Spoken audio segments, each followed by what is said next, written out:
I'm gonna perform an exam video. My name is Camille Dorza. I am the multi-style yoga teacher trainee. I have chosen to perform the Adho Mukha Savasana, known as the downward facing dog. So this is one of my very most liked postures. It is known as a relaxation pose. So when we did the Ashtanga practice and the Hatha practice, the downward facing dog, Adho Mukha Savasana, was the posture that helped me to relax and connect to my breath after all this heat and movement into the asanas. So the downward facing dog allows me to connect to my breath and cool down, and at the same time be conscious, and as I press into my heels and into my palms, creates heat into my body and gives me a deep stretch. Sorry. So yeah, the downward facing dog is for me the posture that allows me to connect at the moment. So I've been moving on my mat, I've been doing all these asanas, hitting my heart rate up and heating my body, and now it's time for me to cool down and prepare for my next asana. So during our practice, it was the asana that allowed us for a couple of breaths, so 5 to 8 breaths. So really tune in and get a moment to, connect your body to your breath at the moment. So I'm going to perform the asana and show you the proper alignment for the asana, and then any adjustments if you are a beginner or you just require adjustments. So yeah. Before I perform the asana, I'm going to tell you about some benefits and some contraindications. Like any asana, the Adho Mukha Savasana also has benefits and contraindications. So one benefit is definitely the deep stretch. Deep stretch. So it starts with your palms to the arches of the feet. So it gives you, if done properly, it gives you a very deep stretch from the palms, the arms, the shoulders, the spine, the hips, the hamstrings, the calves, and the arch of the foot. So if you really consciously press into the mat as from the palms and from the feet, you can have a very deep stretch. Stretch with the Adho Mukha Savasana. Another benefit of this asana, as I mentioned, as I was talking previously, it is really the connection of the breath to the body. So during our asana practice, we are very heated up. The purpose is to sweat it out and get all the movement in the body.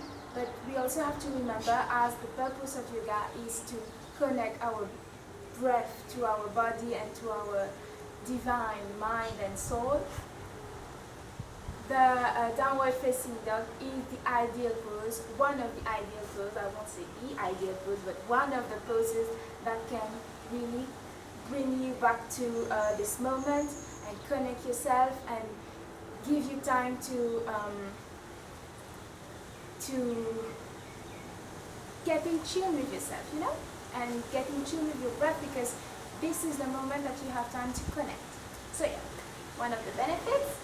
And then the contraindications, I would say, as any inversion pose, because the Adho Mukha Savasana is considered an inversion pose.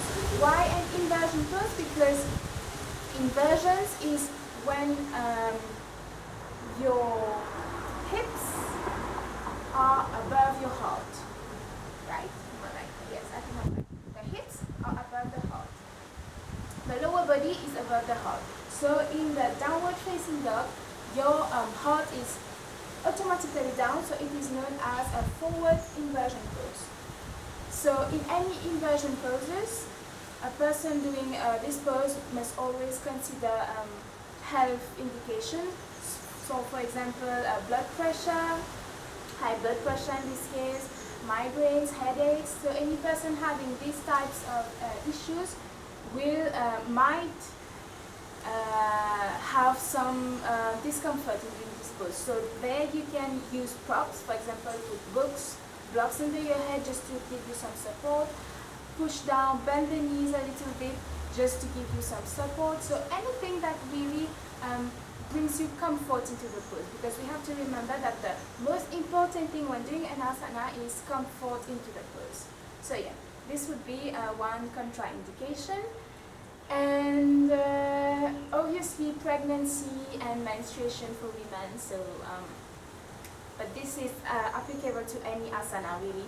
So if you are in I think the 3rd to 2nd trimester, and at the end also, so anytime during your pregnancy that you feel a discomfort when doing the pose, women have to be cautious about that. And during the menstruation, of course, all women are different, but you also have to be very cautious with your body and listen to your body. So yeah, I'm gonna perform the pose now, and then as I perform, I will give you some indications into the alignment and the adjustment for those who need adjustments. Okay. So coming up to the mat, we start with the child pose.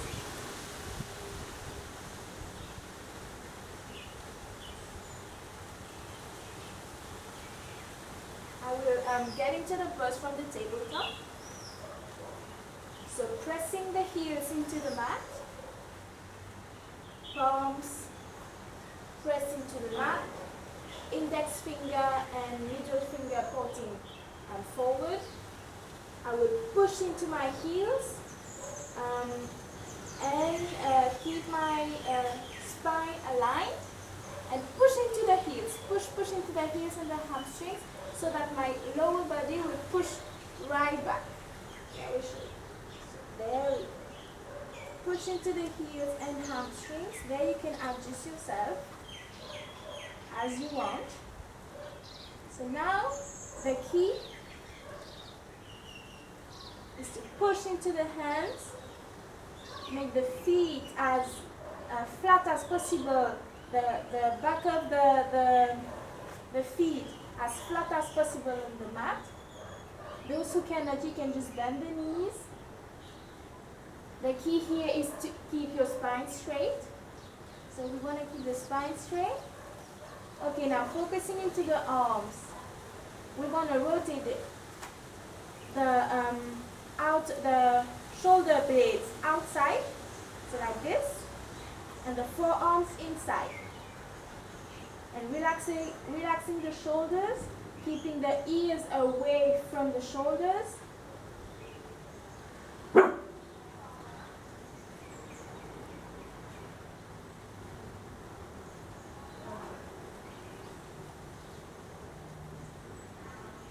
Navel drawn in,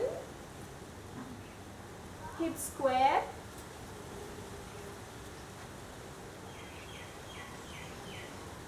We're going to stay here for 5 breaths.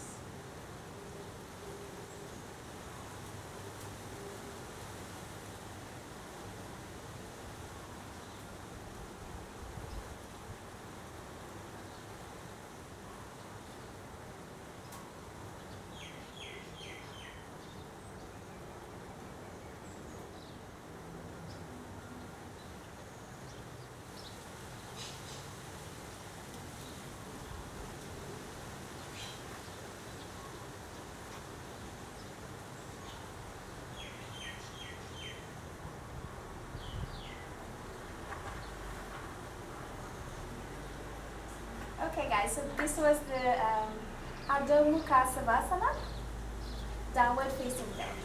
Thank you. Namaste.